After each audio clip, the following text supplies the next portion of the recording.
নবীনগরে বিএনপির ভারপ্রাপ্ত চেয়ারম্যান তারেক রহমান ঘোষিত রাষ্ট্র সংস্কারের ৩১ দফা বাস্তবায়নের লক্ষ্যে কর্মী সম্মেলন। ব্রাহ্মণবাড়িয়ার নবীনগরে বিএনপির ভারপ্রাপ্ত চেয়ারম্যান তারেক রহমান ঘোষিত রাষ্ট্র সংস্কারের ৩১ দফা বাস্তবায়নের লক্ষ্যে কর্মী সম্মেলন অনুষ্ঠিত হয়েছে। বৃহস্পতিবার বিকেলে বড়াইল ইউনিয়ন বিএনপি ও অঙ্গ সংগঠনের উদ্যোগে রাধানগর হাইস্কুল মাঠে আয়োজিত সম্মেলনে প্রধান অতিথি ছিলেন ব্রাহ্মণবাড়িয়া ৫ আসনে বিএনপির মনোনয়ন প্রত্যাশী কাজী নাজমুল হোসেন তাপস।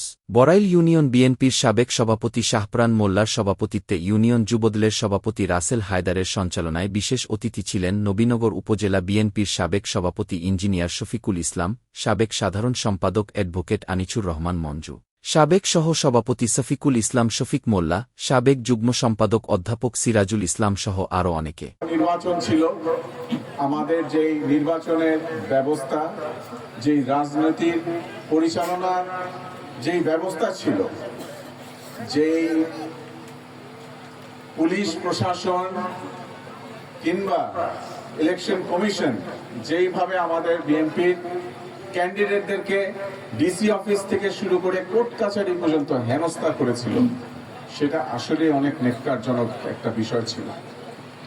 ডিসি অফিসে আমার এখনো মনে আছে, আমি যখন মনোনয়নপত্র বাছাই গিয়েছিলাম, আমার লাইবিলিটি তার আগের বছর সব বিক্রি করে শোধ করে দিছি, জিরো। কোন এক লোক এসে বসছে যা ওনার লাইবিলিটি আছে। আমরা বললাম, তখন ব্যারিস্টার রুহুল কুদ্দুস কাজল ভাই আমার সাথে ডিসি অফিসে আসছিল, বলছে আপনার কাগজ দেখান, বলে না ওনারটা বাতিল। আর কিছু বলার আছে ডিসি অফিসে?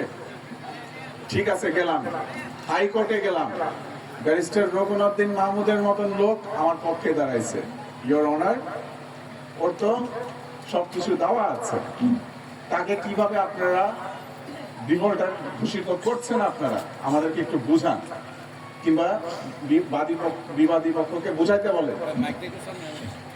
তখন জাজ যখন জিজ্ঞেস করে যে আচ্ছা ওর তো কোনো ঋণ নাই, ওরে কেন তোমরা ডিফল্টার কইতেছো, তখন আস্তে আস্তে গিয়া পাবলিক প্রসিকিউটর কইতেছে জাজরে যে স্যার উনি তো বিএনপি করে। তখন আমার প্যানেলের যে উকিলরা ছিল, এটা হাইকোর্টের কাহিনী, এটা আপনাদের জেলার কোনো কোর্ট না, হাইকোর্টের কাহিনী। আজকে অনেকদিন পরেই প্রথমবার এই কাহিনীটা আপনাদের সামনে আমি নবীনগর মানুষের সামনে বলতেছি। তখন আমার নতুনদিন সাহেব, খায়রুল ভাই, ওনারা তো অনেক সিনিয়র উকিল, ওনারা গেছে খেইপা, বিএনপি মানে কি তার বাঁচার কোনো অধিকার নাই? তাহলে ইওর অনার ওই গুলি করে মেরে ফেলেন আমার মক্কেলকে।